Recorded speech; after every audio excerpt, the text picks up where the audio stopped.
Cyril Ramaphosa, South Africa's president, is no stranger to political storms. But the scandal swirling around his nephew's arrest in the explosive R325 million corruption case has placed him in a uniquely personal and precarious position. For the first time, the line between his private family life and his public duty as head of state has blurred under the harsh glare of national and international scrutiny. The arrest of his nephew, accused of playing a central role in siphoning millions from government-linked contracts, has ignited fierce debates about nepotism, accountability, and the resilience of South Africa's democratic institutions. While corruption scandals are not new in the country's political landscape, this one carries a sharper edge: the accused is family.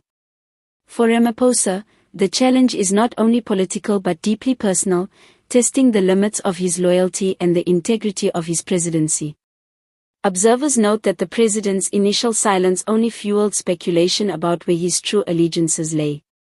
Would he shield his nephew and risk the perception of hypocrisy, or would he allow justice to take its course and prove his commitment to transparency, even at the expense of family ties? It is a dilemma as old as politics itself, when personal loyalty collides with the demands of governance, which takes precedence. In a carefully worded public statement, Ramaphosa tried to strike a balance. He emphasized that South Africa is founded on the rule of law and that no one, regardless of position or relation, should be above accountability. At the same time, he expressed empathy for the pain and difficulty his family was enduring as the scandal unfolded. To many, this dual approach revealed the depth of his internal conflict, the president torn between his role as a national leader and his identity as a family man. Political opponents have seized the moment to question his credibility. Some accuse him of attempting to downplay the seriousness of the charges by cloaking them in the language of family hardship.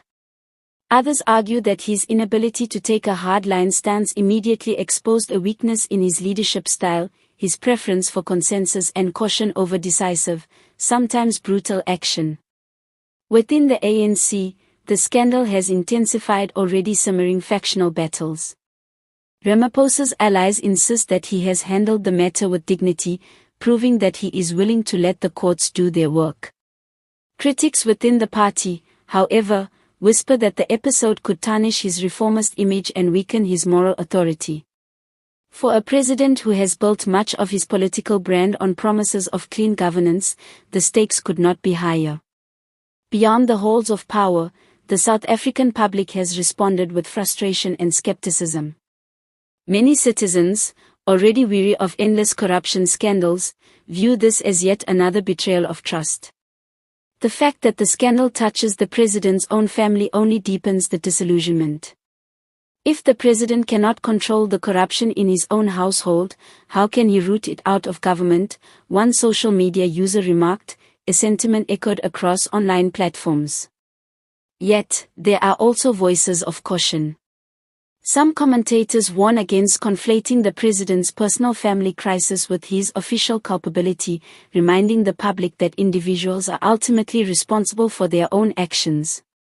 Still, they admit, optics matter, and in politics, perception often carries as much weight as legal fact. As his nephew prepares to face the full weight of the law in court, Ramaphosa finds himself at a crossroads. Every statement he makes, every move he takes, will be judged against the backdrop of this scandal. His presidency now carries the burden of proving that personal loyalty cannot override the principles of governance. The tension between blood and duty has rarely been so stark for a South African president. In navigating this crisis, Ramaphosa must demonstrate that leadership means making painful choices, even when they cut into the heart of family ties. How he handles this moment will not only shape his legacy but also signal to millions of South Africans whether their democracy can withstand the corrosive influence of corruption, no matter where it resides, even within the president's own family. For now, the nation watches as the courtroom drama unfolds, waiting to see whether Ramaphosa emerges as a leader who upholds integrity above all, or one who allowed personal ties to cloud his presidency.